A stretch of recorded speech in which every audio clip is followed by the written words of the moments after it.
Selamat datang di Kasih Paham Podcast. Biar Episode paham. selanjutnya bersama Aqua. Ih, sponsor lah ya.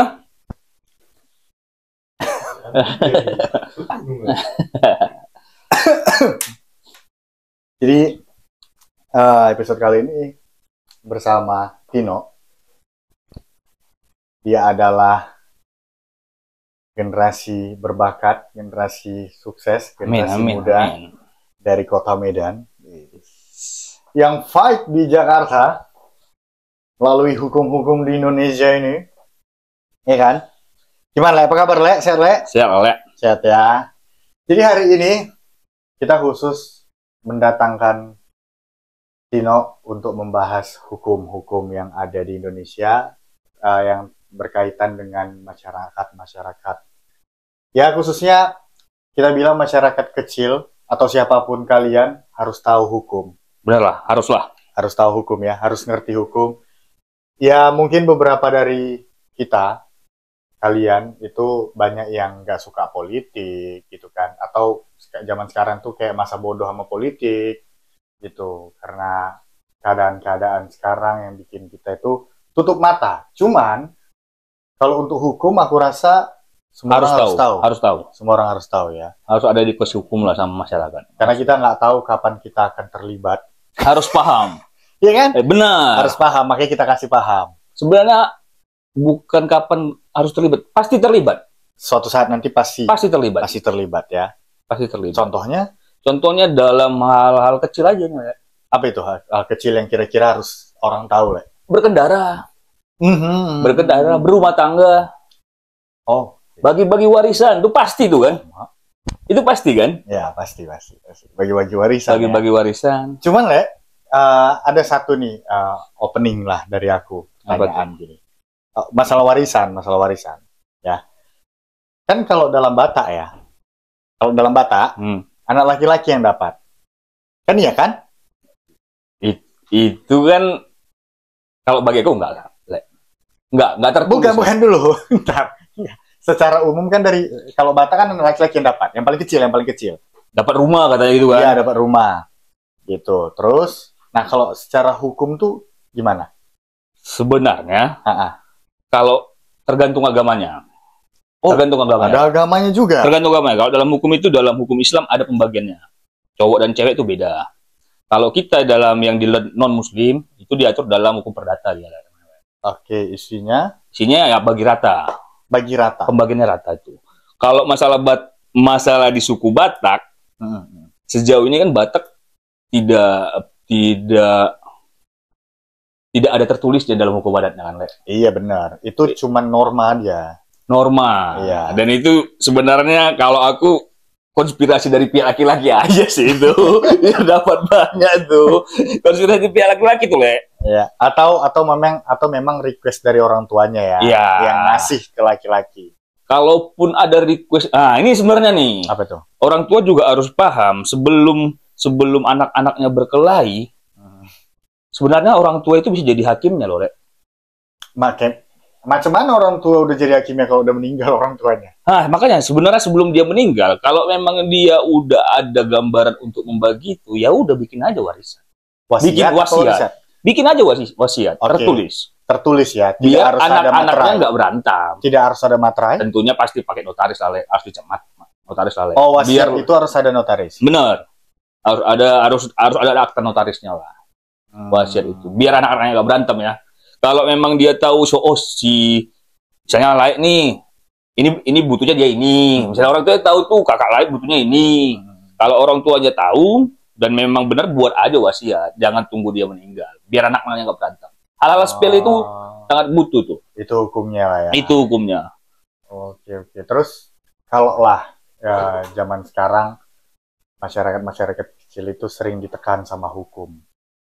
Gitu. Dan itulah yang bikin mereka harus ngerti hukum. Benar kan? Benar lah. Harus sampai sini benar ya. Itulah yang bikin mereka harus ngerti hukum.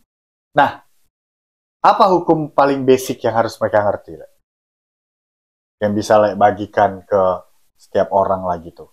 Yang mungkin nggak ada banyak orang di luar sana yang nggak punya power untuk sewa lawyer.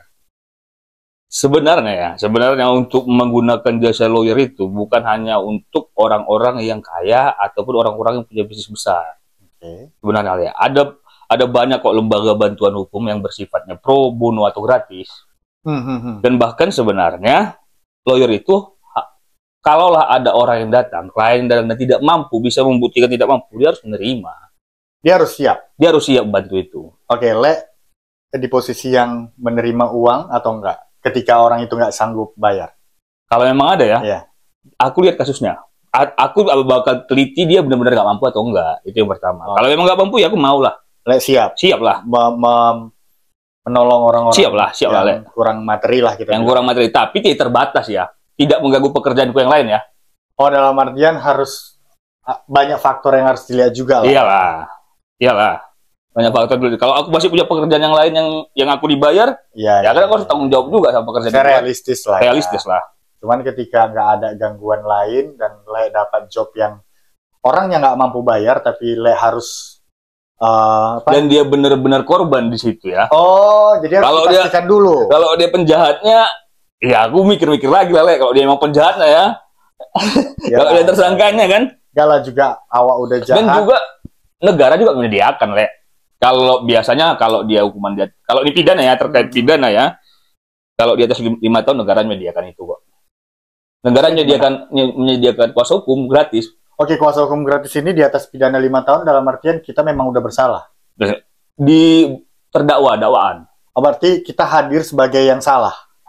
Negara menyediakan itu. Negara menyediakan lawyer gratis. Yang bayar tapi negara berarti. Lawyernya. Iya. Ada kok itu kalau di atas 5 tahun ya. Dan polisi biasanya dalam pemeriksaan polisi itu harus didampingi juga sama lawyer kalau di atas 5 tahun. Di atas 5 tahun. Kewajibannya harus kalau di atas 5 tahun. Tapi kalaupun di bawah 5 tahun boleh didampingi juga. Kalau memang boleh juga didampingi. Syaratnya? Ya kalau dia punya kenalan lawyer ya, boleh juga didampingin. Kalau misalnya si tersangkanya minta didampingin. Ya, tapi kayak yang bilang tadi, yang bela bukan yang bersalah, gimana caranya? Kalau dia misalnya korban, contoh kasus ya idola, kalau aku idolanya Hotman Paris lah, dia kan pernah dengar kasus Angela nggak di Bali, yang anak kecil itu. Oke, ya tahu.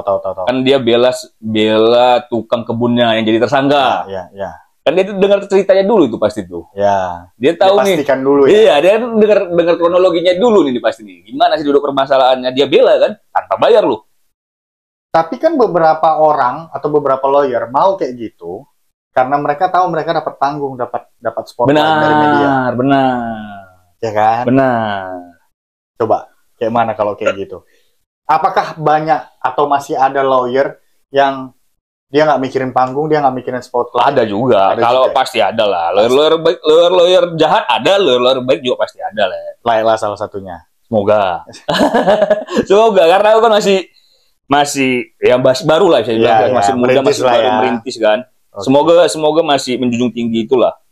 Jadi hukum atau ilmu hukum apa lagi yang harus orang tahu selain harta warisan tadi? Hal-hal sepele lah, hal berkendara. Kenapa berkendara lah? Banyak salah tafsir gini lah. Pernah nggak dengar cerita kalau kecelakaan mobil yang kalah kalau kecelakaan sama motor? Karena mobil lebih besar. Ya, itu bisa salah. Kalau pengendara motornya nggak punya SIM, pengendara motornya, ya, dia kan? Kecelakaan nih, pengendara motornya punya SIM, salah motornya kan? Iya. Bahkan banyak tafsir yang salah, cerita-cerita yang salah. Tapi kalau seandainya salah motornya tapi si motor itu punya SIM, kalau dia lawan arah, enggak cerita lawan arah lah ini. Ya senetral-netralnya. Tetap itu nanti ada namanya berita acara pemeriksaan BAP kan, tetap di BAP dia itu. Berarti tidak berlaku bahwasannya mobil selalu salah. Enggak berlaku. Hal kecil seperti itu. Tapi itu yang bikin orang takut. Iya, pengendara mobil. Iya. Makanya kalau memang ada pemeriksaan seperti itu, ya udah lapor aja. Kalau memang merasa layak sebagai pengendara mobil, ada kecelakaan, ya udah kalau layak merasa nggak bersalah, periksa aja. Buat aja laporan ke polisi. Lagi gitu ya? Iya. Ke jalur hukum gitu. Hal-hal kecil itulah. Buat para driver ojek online. Ada namanya peraturan tentang overloading sama overdimensi. Oke, yang bawa barang gitu barang, dimensinya pas nggak sesuai itu ada aturannya, Le. Di jalan ya. Di jalan. Takutnya mengganggu pengendara lain. Benar. Gimana kalau jatuh dimensinya kan gitu. Iya, iya. Ya. Beratnya hal-hal sepele itu aja. Oke. Terus kalau di Indonesia ini layak, menurut layak nih ya, mana lebih enak? Jadi lawyer kah atau lawyer yang kerja di perusahaan? Kalau aku lawyer perusahaan ini berarti tim legal maksudnya. Iya, tim legal. Tergantung orangnya tetap. Tergantung orangnya. Apa itu? Kenapa itu? Kalau di perusahaan itu kan udah pasti dia. Itu kan pekerjaan pasti gajian kan. Kenapa aku milih lawyer? Karena dia aneka ragam. Aneka ragam jenis, aneka ragam case, kasus. Beda-beda. Kita dituntut untuk belajar terus. Tergantung kasusnya apa kan. Kalau di perusahaan kita hanya menguasai satu bidang, Le. Tapi itu pasti pemasukannya pasti. Itu terus yang dikerjakan. Iya. Ya. Sementara kalau lawyer yang di lapangan, dia adrenalinnya naik turun. Naik turun, tergantung case-nya. Harus dituntut belajar terus lah, baca terus. Case apa nih masuk, ulang lagi baca, balik lagi dari awal. Lawan pun ganti-ganti. Lawan pun ganti-ganti. Oh. Kalau dia urusan satu perusahaan, ya urusannya ke lembaga-lembaga itu aja kan. Iya. Ya itu juga lah suratnya, ibaratnya kan melegalkan. Iya. Dan itu menurut Le mana yang lebih proper? Maksudnya Le pilih lah gitu. Ya lawyer, jadi lawyer apa lah, lawyer ke semua lah, Le. Nggak ikut satu perusahaan lah. Oh, karena kalau aku pilih belajar terus ya, pengalaman. Karena lihat para senior suksesnya di situ ya, terkenalnya di bagian itu pastinya. Sih, bener sih ya. Para senior itu kan. Tapi ada juga nggak yang para senior itu dia lawyer juga di lapangan gitu. Cuman dia di satu perusahaan juga untuk melegalkan, untuk ngurusin legal. Ada. Kerjasama dengan perusahaan. Kerjasama. Tapi dia nggak terbatas harus masuk kantor. Iya. Ya, tapi dia gajian, terima gaji. Tetap gajian. Ada atau nggak ada yang dilegalkan? Ada, tetap ada. Namanya ya retainer lah, klien retainer lah. Oh. Dia nggak terdaftar sebagai karyawan perusahaan, bukan sebagai karyawan perusahaan dia ya. Iya. Dia sebagai lawyer vendor lah ibaratnya. Jatuhnya seperti itu. Iya, kan? Vendor hukum. Kerjasama kan. Tapi kan dia punya perusahaan lawyer yang memayungi gitu. Iya, benar. Oh. Terus tapi biasanya kayak gitu tim legalnya ada juga. Iyalah si lawyernya kan. Enggak tim legal yang karyawan perusahaan ada juga biasanya. Jadi mereka yang komunikasi nih. Oh, iya, paham. Mereka tetap nge-hire tim legal ya? Iya, tetap nge-hire tim legal. Berarti bukan dari kantor lawyer itu? Bukan. Emang kantor lawyer nggak bisa? Harusnya bisa ya. Bisa lah. Cuma kan dia terbatas waktu, Le. Iya. Terbatas waktu lah. Sebanyak itu? Kasus mereka sampai harus kayak ada terbatas waktu? Iya, masing-masing lawyernya kan? Masing-masing kantornya. Tergantung perjanjian kerjasamanya juga. Kalau memang tergantung perjanjian kerjasamanya juga, Le. Sama satu lagi lah, hal-hal sepele lah. Yang masyarakat harus tahu ya, penting sekarang ini perjanjian sih, Le. Orang sepele dengan perjanjian. Perjanjian apa? Apapun itu, utang piutang, segala macam, nggak tertulis dia. Dia hanya percaya gentleman agreement, cakap-cakap aja. Jadi zaman sekarang memang harus tertulis? Harus tertulis, Le. Sekecil apapun? Sekecil apapun. Materai? Iyalah. Kan? Ya itu, orang takutnya kalau misalnya yang mereka bicarakan atau yang mereka rencanakan itu adalah hal kecil, tapi sampai harus tanda tangan lawyer atau segala macam, nanti boncos dibayar lawyer. Gimana menurut lo? Ya sekarang kan, untuk itu kan sekarang kan banyak lawyer-lawyer muda nih, ada juga nya sebenarnya. Lembaga-lembaga bantuan hukum, nggak harus datang ke kantornya, kan bisa perorangan ya, bisa via online sekarang kan, bisa banyak kok jasa-jasa seperti itu. Oh bisa bikin kayak bisa. Palingnya bantunya kalau gratis ya aku bantu secara kata-kata ya, tapi bukan aku yang ngedraft ya kan, yang ngetik ya. Tapi itu kan butuh tanda tangan. Tanda tangan kan nggak harus lawyer. Tanda tangan kan antar perjanjian yang mereka melakukan perjanjian. Oh nggak ada di situ yang ibaratnya sebagai saksi lawyernya ini. Saksi kan bisa orang lain. Enggak, maksudnya lawyer tadi nggak harus sebagai saksi. Dia tugasnya untuk ngerancang isi perjanjian itu kan, antar siapa dengan siapa, isinya apa, kapan harus dibayar, kapan harus dilaksanakan kewajiban itu. Itu yang mungkin orang takut karena nggak ngerti ya. Biaya kali ya. Biaya, padahal bisanya dibantu doang. Kalaupun ada, tapi nggak akan bikin boncos ya. Nggak akan bikin boncos. Dan itu bayarnya cuma sekali, bukan per bulan ya? Sekali lah. Sekali lah. Cuma sekali tuh. Cuma sekali ya? Dan biasanya kalau kenal nih ya, layak lah ke aku. Ya paling ngopi-ngopi aja aman tuh, Le. Paling gitu-gitu aja ya. Iya. Makanya butuh sebenarnya satu keluarga setidaknya kenal satu lawyer lah.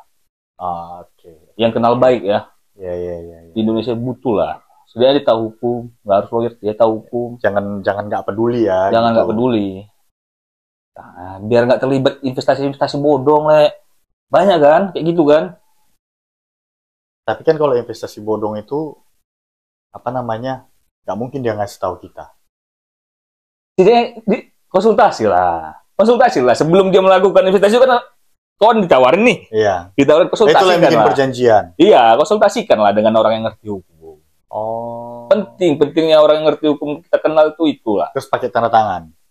Haruslah. Yang dengan orang yang mau kita investasikan. Benar. Itu. Oh, jadi nanti kalau ada orang yang mau investasi di MCBH, ya harus ada perjanjian harus lah. ada perjanjian ya. Haruslah. Masa karena ruginya apa, Le? Ketika kalian nggak pakai perjanjian, bisa beda cerita antara kau dengan sang investor. Kejadiannya bisa dibeda-bedakan ceritanya. Tapi kalau ketika itu tertulis, semua nggak bisa ngelak kan? Saksi bisa siapa aja? Saksi kedua belah pihak harus ada saksinya kan gitu. Enggak, di luar dari kedua belah pihak. Bisa siapa aja. Bisa tapi siapa aja. Masing-masing harus ada saksinya ya. Tapi bisa juga si lawyer tadi yang jadi saksi. Bisa juga. Bisa juga ya. Bisa juga. Nggak menutup kemungkinan atau nggak dilarang kan lawyer jadi saksi. Benar. Oke. Tapi jangan keluarga inti, nggak bisa keluarga inti lah, misalnya istri jadi saksi lain. Harus bisa. orang lain. Orang lain. Takutnya keberpihakan ya. Iyalah. Jadi kalau misalnya ada orang di luar sana mau manggil Le jadi lawyer, aman Le? Ya aman lah. Bisa bagus lah, bisa lah. Nanti hubungin Le lah ya. Di Jakarta tapi kan? Di Jakarta. Nggak bisa di Medan? Bisa lah, bisa kali lah, Le. Bisa. Kalau ada ongkosnya bisa lah, kita kerjain juga. Berarti bukan kayak notaris ya? Kalau notaris kan notaris ada kan ada areanya, wilayahnya. Kan? Wilayah kerja. Ya kalau lawyer enggak. Enggak, seluruh Indonesia. Seluruh Indonesia, makanya kadang-kadang berangkat ke luar negeri gitu bisa. Kalau untuk bersidang luar negeri ada lagi sertifikasinya bisa. Oh, ada sertifikasi. Iya. Oh, untuk bersidang luar negeri. Cuman selama di Indonesia, kemanapun bisa asal ada ongkosnya. Asal ada ongkosnya. Oke.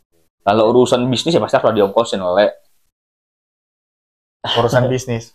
Enggak lah, misalnya kasusnya bukan kasus bisnis. Pidana gitu. Iya. Ya diongkosin lah. Kalau dia gak mampu ya paling aku kenalin, arahkan lah. Arahkan ya. Arahkan, ini ada LBH di sini, coba kabarin ini. Bisa bantu ke situ lah. Sama satu lagi nih, Le, aku mau tanya. Kasus perdata sih ini. Misalnya orang punya hutang, ya kan? Terus si pembayar itu nggak sanggup. Si penghutang nggak sanggup bayar. Ya kan? Yang berhutang nggak sanggup bayar. Otomatis kan dikasuskan perdata. Katanya bisa ya ketika di sidang itu dia bilang sanggupnya cuma bayar 10.000 per bulan. Bisa? Bisa, dan kalau hakim memutuskan bisa aja. Emang atas dasar apa hakim tidak bisa memutuskan itu? Nah, kalau hakim bisa memutuskan itu, dia bisa buat, dia kan bukan mengakui nih di pembelaannya ya aku bisa sanggup bayar segini dengan hitung-hitungan seperti ini. Dan kalau terbukti yang diomongkannya bahwasannya dia tidak sanggup. Iya, dan pemasukannya cuma bisa membayar 10.000 per bulan. Ya itu bakal dikabulkan, bisa aja. Selama itu bukan kasus perdata, artinya dia tidak akan dipenjara. Selama itu bukan kasus pidana. Selama itu masih kasus perdata, ya dia tidak akan dipenjara. Berapapun hutangnya. Berapapun hutangnya. Dan dia kan mengakui kan? Iya, dan dia mengakui tidak sanggup bayar. Iya. Gitu. Berarti orang-orang yang berhutang tidak bisa penjara. Makanya itu butuh perjanjian, Le. Bisa aja dipenjara. Misalnya nih. Oh, jadi ketika ada... Misalnya nih, Le. Ada orang utang. Le, aku pinjam lah uangmu. 100 contohnya. 100. Saya bilang jangan 100. Dia bilang 1 juta. Oh, 1 juta. Buat apa? Buat apa? Lain nanya. Buat bayar obat. Oke. Rupanya dipakai judi. Oke. Terus? Ada unsur penipuan di situ kan? Unsur penipuan. Tapi kan ini nggak ada perjanjian. Makanya aku bilang butuh perjanjian. Oh, jadi supaya dia terbukti menipu harus ada perjanjian. Perjanjian tertulis itu. 1 juta ini untuk apa? Iya. Oke, kalau seandainya tidak ada perjanjian 1 juta ini untuk apa? Perjanjian cuma mulut aja ya. Iya. Untuk ini ternyata nggak ini, tapi nggak ada perjanjian nih. Itu bisa dikasuskan atau itu bisa dipenjara. Tapi dia mengakui utangnya nggak? Iya, dia mengakui bahwasannya dia punya utang. Kalau dia mengakui dan pernah membayar, susah di penjara ya. Enggak ya, berarti itu perdata ya. Perdata Tetap ya. Dan itulah yang diterima bahwasannya aku bisa bayar 10.000 per bulan gitu. Cuman yang bisa dipenjara adalah orang yang udah di perjanjian itu bilang A, ternyata tujuannya B. Tujuannya yang lain, dipergunakan untuk yang lain. Kita bisa membuktikan itu. Misalnya rupanya kita dapat transaksi dia depo, rupanya untuk depo. Iya. Itu yang bisa dipenjara? Bisa. Karena kan kita ada perjanjiannya, dia menggunakan pinjaman ini untuk bayar obat. Kenapa jadi pidana? Karena itu masuk kasus penipuan. Penipu. Pikir apapun ceritanya yang namanya uang ya tetap perdata, nggak akan pernah bisa jadi pidana. Bisa aja. Bisa ya. Bisa aja. Kalau tergantung alur ceritanya, tergantung duduk perkaranya kalau bahasa hukumnya. Duduk perkara gimana sih? Selama dia terbukti menipu. Kan gitu kan? Iya. Selama dia terbukti menipu, itu bisa jadi pidana. Cuman kalau misalnya dia tidak menipu hanya karena dia tidak sanggup bayar, itu tetap perdata. Benar. Oke. Apalagi kira-kira yang mau sampaikan? Iya. Buat apa nih? Buat apa dulu nih? Ya buat orang-orang yang sekiranya sekarang masih buta hukum lah. Ya, jangan malu bertanya lah. Apalagi di era digital sekarang banyak lawyer-lawyer muda yang mau ngasih. Karena lawyer ini masih belajar juga kan. Dia bakal mau lah ngasih konsultasi secara langsung ataupun via video call. Jangan searching aja lah dari Maps, buka aja law firm kira-kira mana yang paling dekat kalau mau main ke kantornya, atau pasti ada kontaknya, pasti ada naruh hubungnya lah di situ. Kalau konsultasi gitu nggak ada bayaran ya? Tergantung lah kenal atau tidak sama dia. Oke. Kalau nggak kenal nih, buta biasanya mereka ngasih tarif. Tarif ya. Tapi banyak sekarang kalau konsultasi pertama free tuh biasanya. Demi biar nggak hilang hilang customer. Dan ngasih belajar lawyer yang biasanya yang dikasih lawyer muda tuh. Demi mengasah mereka juga. Juga. Oke, ada lagi lah. Apalagi kira-kira? Itu aja lah ya. Yang penting setiap orang itu harus ngerti hukum. Karena hidup kita pasti terlibat dengan hukum lah. Hal-hal sepele aja. Karena kita tinggal di negara hukum. Apapun, berkeluarga pun kadang terlibat di hukum. Benar. Ya. Oke, udah cukup, Le? Cukup, Le. Jadi kira-kira kalau misalnya ada yang mau manggil Le, nanti bisa ya? Bisa lah, tentu nanti IG kita ya kan. Oke, nomor handphone lah terus. Ya kan? Bisa. Nomor handphone. Jadi, Le, maksudnya berdiri sendiri? Jalan sendiri, Le? Jalan sendiri ya. Selama udah bisa jadi lawyer, bisa ya jalan sendiri? Bisa jalan sendiri. Tapi kalau memang itu butuh banyak bantuan, misalnya nggak bisa dikerjain sendiri, kita ngerekrut orang, teman-teman lah biasanya, atau senior yang udah pernah nanganin kasus, kita ajak kerjasama khusus case itu ya. Ya artinya kayak gini independen bisa ya minta bantuan. Iyalah, minta bantuan teman-teman. Kita ngajak untuk case ini gabunglah, kita kerjain sama-sama. Bisa ya? Bisa gitu. Antar kantor lawyer bisa juga. Bisa, makanya biasanya nama kantor lawyer kan Tino Slito and Partners. Partnersnya bisa dari luar. Oh gitu. Banyak ya gitu. Partnernya itu berarti kayak nggak pasti gitu. Bisa dari luar. Dan banyak. Ada bla bla bla and partnernya itu memang udah ada, cuman uang untuk investnya aja yang kurang. Bahkan ada case juga, ada juga perkara yang dia nyewa bukan satu law firm, dua. Biar kuat, biar saling apa nih, saling mengawasin juga kan. Benar. Oke Lale, makasih buat ilmu-ilmu ya ke masyarakat ya kan, supaya mereka juga tahu bahwasannya segala sesuatu butuh hukum. Benar. Jangan sampai buta supaya kalian tidak dikerjai sama oknum-oknum. Nah. Ya kan, tidak dimanfaatkan sama oknum-oknum. Nah. Gak peduli mau kalian kalangan kelas atas, kelas bawah, selama kalian ngerti hukum dan kalian gak salah, pasti kalian menang. Benar? Benar. Haleluya. Oke. Makasih banyak, Le. Makasih banyak, Le. Sampai ketemu lagi di Kasih Paham Podcast episode berikutnya. See you.